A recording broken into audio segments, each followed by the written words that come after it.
But I ain't gonna be a sucker about it. But I ain't gonna be suckers trying to pull me back in it too. What made you post that video? All right, so I really, man, it was a real gem out of that interview, and I'm glad I lasted that long. I see where that bar is right there. But here's the thing, though. This is not the first time Waka touch on stuff like this. Mm-hmm. Even on, like, I don't really care for him musically. Yeah. But when you actually talk to him in an interview, because it was another Breakfast Club interview, and he was talking about him coming back from Africa, and he was stating like as a side, we're so materialistic. He's like, the jewelry I have on right now is like when I first got signed. He's like, I'm not buying these gold chains no more. I'm not doing this because I know what it's doing to my peoples over there. As far as the mining, the child labor, and he's like, I can't support that anymore. Right. So he'll always drop, like, put the medicine in the food. His music doesn't reflect that. Yeah, his lifestyle. You know what I mean? But but he'll stop. He'll put stuff in there, and you have to look at it when we think of hip hop. It is a young man's game. But we're the only genre that truly don't really respect our elders like we should. Rolling Stones can go on concert right now, sell out stadiums. You know what I mean? But we won't support like Cool G Rap, Big Daddy Kane unless it's some small venue. Not saying that I wouldn't mind them in small venues, more intimate. Right. But they should be selling out arenas. And that happens largely because I think we're still one of the younger genres. Yeah, right. We're babies. Hip hop is babies. Hip hop's still a baby. So I think 30 years old. I think that's why they're still trying to. What Renzo, what you just said with like Rolling Stones, I think they're trying to do that with like Jay-Z, Eminem, like those guys. They're trying to do that. But with what Waka Flocka said, he definitely sounds like somebody. Look, we're all like are pretty much the same age. We're over 30 now. He's confident enough. He did all that hard in the paint stuff. Like we all had our days in our early 20s. And now he's remaining true to. Assuming this isn't a publicity stunt, he sounds sincere. I'll be very honest with you. He sounds very sincere. As true as he was to himself in his 20s about all that other music he made, I think he's actually maintaining that sincerity at the age he's at now. It's just the same crowd that, kept his pockets alive may not go along with that, which is why hopefully if he says he's got other deals on the table from a business side, that's smart. He sounds like somebody that's growing up. And there's nothing wrong. I've never listened to an album of his. I took exceptional insult because he named his album Flockavelli. I'm too much of a Tupac fan for that. That's blasphemy. Yeah, that's blasphemy. And Tupac, who had a song called Blasphemy on Machiavelli, so now I'm just extra pissed off. But it's good that you brought that up. He sounds like he knows who he is. He's seen a thing or two that has shaped his mentality at the age of 30. He's growing. Armand, Matt, what y'all think about that, man? I really like what he said. I didn't never hear that before, so I didn't know he was going. I thought y'all were just bringing up his music, but I like what he said, And it's the notion that you got to be soft because you don't rap about all that. That he don't even got to even address that. If you don't want to rap like that, that don't got nothing to do with you being soft or talking about students all the time. Just because you come from somewhere that way is impoverished don't mean you tough. It just don't. That's just a personality. It mean you probably didn't know your next meal was coming from, but it don't mean that you automatically just a tough dude.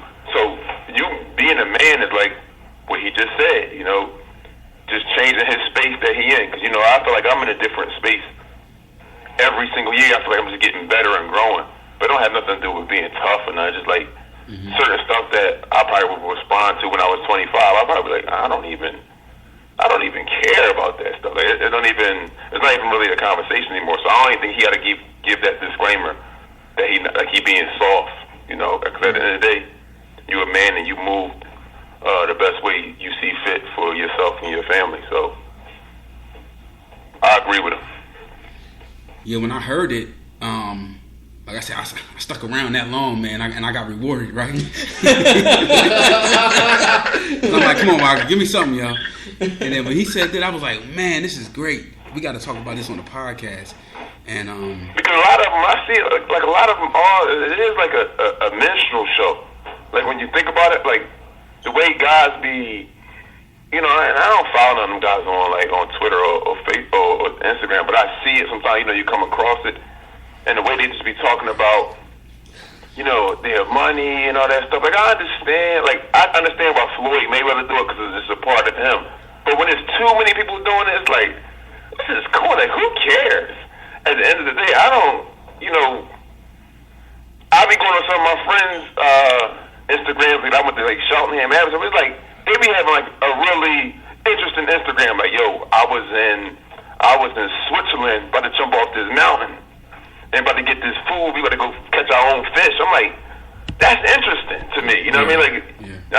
in there or nothing, but it's just saying, like, they're not trying to really say I got more money than you. It's just like you're just experiencing life and you're showing it to other people that you're experiencing life. But sometimes you see some of these rappers, man, it's just all about these new shoes. I'm throwing money in the bathroom. I'm just something like this.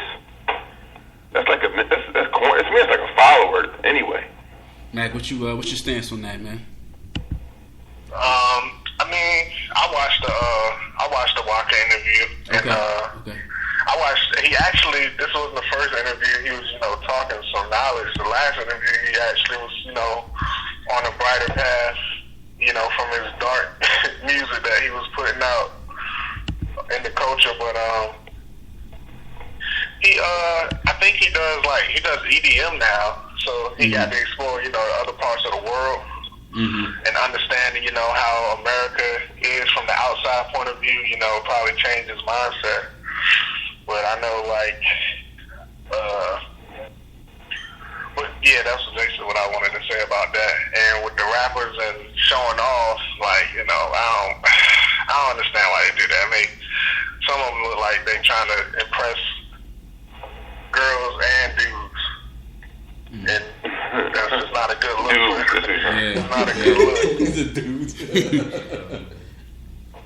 And it's always someone posting like, "Oh, niggas hating on me because I got this Rolex," or you know what I'm saying? Them niggas don't got shoes like these. It's like an obsession of trying to be better than everybody. But we also I agree with you. It's like an obsession to be hated on. Like they want to be hated on. It's not like a regular, like they'll post them. I'm at Del Frisco's getting them. I'm like, yo, that's just a regular. It's just a meal, man. Right. It ain't that deep. Just go eat and go home. You ain't Del Frisco's, all right, but it's just a meal. And it's like they and I see how it don't affect me, because I can care less what they do, but I see how it affect my students. Where I get to the point where I could ask them a question. If you had $1 billion, what would you do with your life? And a good percentage of my class is like, stun on everybody, buy cars, stun. I'm like, yo, are you kidding me? And majority of them had that answer. And our minority was like, no, I would go do this, I would travel, I'll be a photographer. But the majority was like, get money, stunt on everybody, stunt. I'm like, oh my God.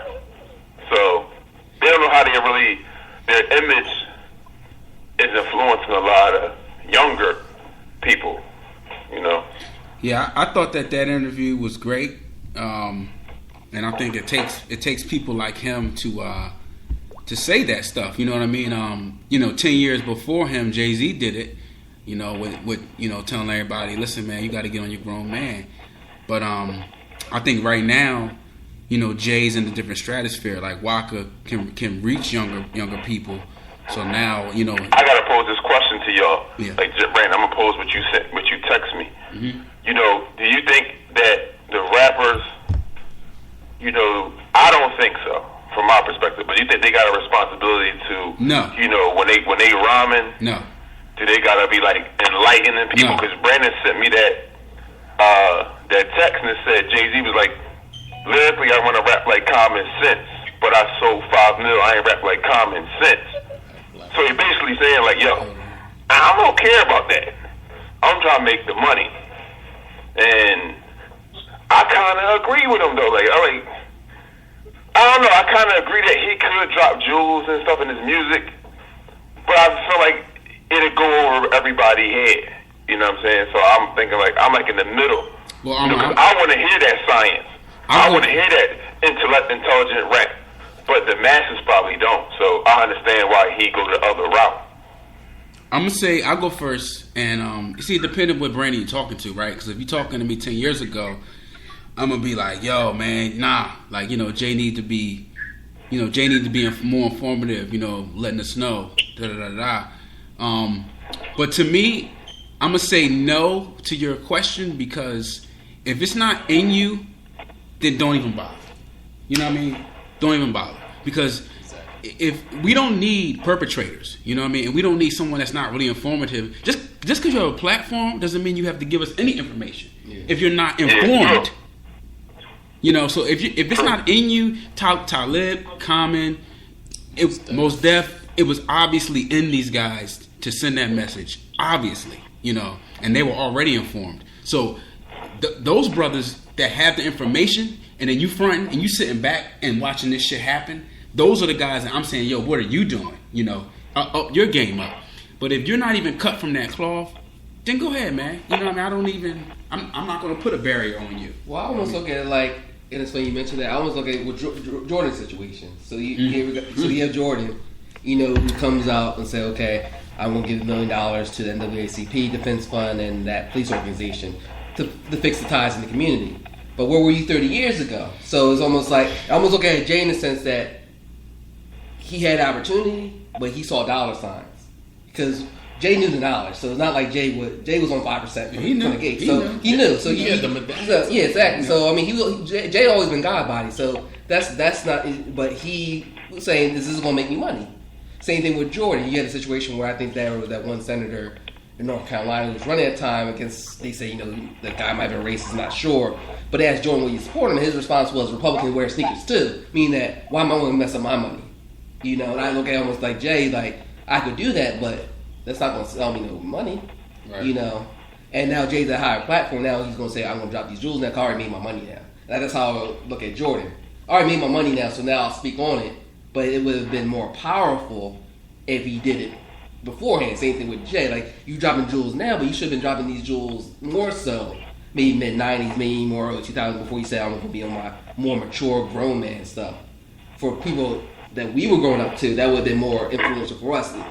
It looks good for the younger kids now because he's dropping something. Right. But for us, he wasn't. You know that we grew up on, like you're $1 late, you know, they late $1 short now. Yeah, and the one thing that Jay did, I remember, I don't know what interview I read or whatever, but I remember he said, growing up the way he did, how poor he was and stuff. He said that was such, and it's obvious that he, no matter what he did in life, he never, ever, like he emphasized it in a way that, like I could feel that he meant it. He never wanted to go back to that. Yeah. So if rapping this way kept the millions coming in, it was probably rooted, a little bit of superficialness, a little bit of handling your business, but at the core of it all, he don't want to go back to Marcy. Right. He don't want to ever be in that situation. Nobody in Marcy. He can't help nobody in Marcy. At all. He don't ever want to go back there. And you know what? That's why I love that he did. That's why I hate that Kingdom Come gets the flack it does, because he dropped the adult gems on that album. That was a transition album. You know what? He needed to do that album with like Black Album production. But anyway, to the original question, you kind of like what I was gonna say. You hit it right on the head. I think you speak on what you know. Yeah. You know, Jay-Z's, you know, still active in the game. He's in his 40s now. He'll probably throw in more mature content in there. And you know what? That's fine. There's things I'm talking about at 21 that I'm not going to talk about at 31, at 41. Right. And if he can show that growth, that'll also help the culture. It'll show people who are in their 20s and 30s now that as they put out albums, it's okay to grow in hip hop. And you know what? That there will be money in what they are slowly starting to call adult contemporary hip hop. Right. So no, I think you should speak on what you know. Plus, everybody doesn't perceive the same. He spoke also he was the voice for, and you're reading the book too, he was the voice for the hustlers. Mm-hmm. You know, Common, most definitely, they were voice, you know, people in the same hoods, but not hustling in the street, right, but still feeling some type of way. Right. You know, you need different voices, you know, in there. So speak on what you know. And Mac, you're the last man up on that one, and we'll move on. I mean, I agree with everything y'all saying. I'm listening. on